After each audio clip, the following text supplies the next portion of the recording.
సాధారణంగా చాలామంది చదువుకొని సరైన సమయానికి ఉద్యోగాలు లేకుండా అష్ట కష్టాలు పడుతూ ఉంటారు. ఎంతో ప్రయత్నాలు చేస్తూ ఉంటారు. అయినా విఫలమవుతూ ఉంటారు. అనుకున్నటువంటి సమయాన అంతా చేతికి వచ్చినటువంటి చేయి జారిపోతూ ఉంటుంది. చదువుకొని చదువుకు తగ్గ పని చేయలేక చాలామంది ఖాళీగా ఉండి సాధారణంగా ఇవాళ ఉన్నటువంటి ప్రస్తుత సమాజంలో ప్రతి ఒక్క ఇంట్లో ఉన్నటువంటి సమస్య ఇది. ఉద్యోగాలు అనేటివి ఎవరికైనా కానీ వృత్తిరీత్యా ఏ రంగంలో కూడా కానీ ఆలస్యం అవుతూ ఉన్నాయి. సకాలంలో జరుగుతూ లేవు. ఎంత యోగ్యుడైనా కానీ అయోగ్యుడుగా మారిపోతున్నారు. మీ ప్రయత్నాలు ఎంత చేసినా కానీ విఫలమైపోతూ ఉన్నాయి.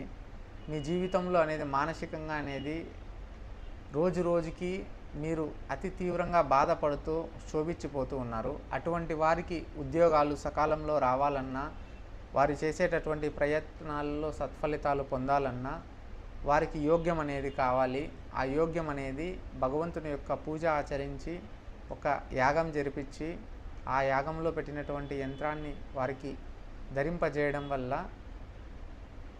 యోగ్యపరమైనటువంటిది వారికి భగవంతుడు ఆశీర్వాదం కలిగి వారి జీవితంలో అనుకున్న వృత్తిలో అనుకున్నటువంటి రంగంలో రాణించగలుగుతారు.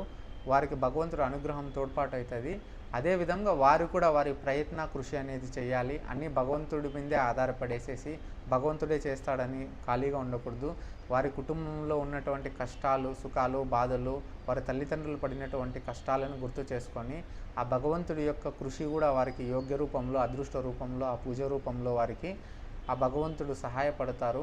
వారు కూడా అనుకున్న పనులు సకాలంలో పూర్తయి ఒక వృత్తిలో వారు నిలబడి వాళ్ళు రాణియగలుగుతారు. ఆ వృత్తిలో నిలబడి వారు చేసుకోవడానికి వారికి కావాల్సినటువంటి ఓర్పు, సహనం, నైపుణ్యం, పట్టుదల, కృషి అన్నీ ఆ భగవంత్ నామస్మరణతో ఆ భగవంతుడి యొక్క పూజ చేయించడం వల్ల, ఆ యొక్క యంత్రం వాళ్ళు ధరింపచేయడం వల్ల, ఆ యొక్క మంత్రోపదేశం తీసుకోవడం వల్ల వారికి జీవితంలో వృద్ధి ఉంటుంది. వీటికి 3 రకాలైనటువంటి పూజలు చేస్తారు. అంతా విష్ణు పూజలే చేస్తారు. విష్ణుదేవుడిది సుదర్శన హోమ పూజ చేస్తారు. అదేవిధంగా వచ్చేసేసి లక్ష్మీనారాయణ స్వామి పూజ చేస్తారు. అదేవిధంగా వచ్చేసేసి వరాహస్వామి వారి పూజ చేస్తారు. ఆ భగవంతుడి యొక్క అనుగ్రహంతోనే ఈ యొక్క పూజా ఫలితంతో వారు సకాలంలో జీవితంలో ముందుకు పోవడం సాగుతుంది. జీవితంలో ఉద్యోగాలు అనేది వారు ఏ రంగంలో ఏ వృత్తిలో ఉన్నా వారు చేసేటటువంటి పనిపైన వాళ్ళకి ధ్యాస కలిగి ఎదుటి వ్యక్తి వాళ్ళు ఏ రంగంలో ఉద్యోగాలు ప్రయత్నిస్తూ ఉన్నా వీళ్ళకి ప్రాధాన్యత దొరికేటట్టు, వీరు ముందుకు పోతే వీరు అనుకున్న పనులు జరిగేటట్టు, వీరు ఖాళీగా లేకుండా వీరు ప్రయత్నిస్తూ ఉంటే ఆ ప్రయత్నానికి భగవంతుడి అనుగ్రహం, ఆశీర్వాదము, అదృష్టము తోడ్పాటయ్యి ఆ పూజ వల్ల ఆ యంత్రం వీరు ధరింపచేయడం వల్ల, ఆ మంత్రోపదేశం వీరు తీసుకోవడం వల్ల వీరి జీవితంలో వీరు గొప్పగా స్థిరపడతారు. జీవితంలో క్రమశిక్షణతో వీరు ముందుకు సాగి తల్లిదండ్రుల యొక్క కష్టానికి కృషి ఫలితాన్ని వాళ్ళిచ్చి తల్లిదండ్రులు చెప్పినటువంటి మాట వినుకొని జీవితంలో వారు మున్ముందుకు సాగిపోతూ జీవితంలో గొప్ప స్థితికి పోతారు. వారికి అనుకున్న పనులు అనేటివి సకాలంలో నెరవేరుతాయి. ఉద్యోగం అనేది ప్రతి ఒక్కరికి అవసరం. జీవితంలో ప్రతి ఒక్కరూ ఏదో ఒక పని చేయాలి. తల్లిదండ్రిపైనే ఆధారపడి బ్రతకూడదు. వాళ్ళ కాళ్ళపైన వారు నిలబడాలి. అది ఏ రంగంలో అయినా.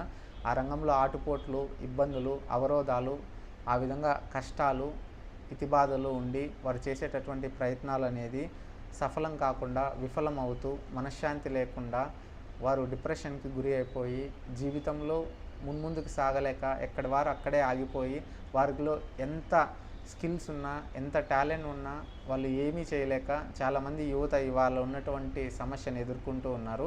వీరు కనుక యోగ్య పూజ చేసుకొని ఆ యోగ్యం దాల్చుకుంటే భగవంతుని యొక్క ఆశీర్వాదము, ఆ యొక్క యంత్ర ఫలితము వారికి కలిసి వస్తుంది. వారు ప్రయత్నపూర్వకంగా చేయడం వల్ల వారు భగవంతుడు వారికి తోడ్పాటయ్యి జీవితంలో వారు అనుకున్నవి సకాలంలో జరిగి వారు వృత్తిలో వారు రానివ్వగలుగుతారు. ఉద్యోగంలో చేరి వారి జీవితంలో సంతోషం అనేది చూడగలుగుతారు. వారు అతి తక్కువ కాలంలో జీవితంలో ఎదగగలుగుతారు. భగవంతుని యొక్క శక్తి, సామర్థ్య, ఆశీర్వాదాలు, అదృష్ట అనుగ్రహాలు వారికి సిద్ధిస్తాయి.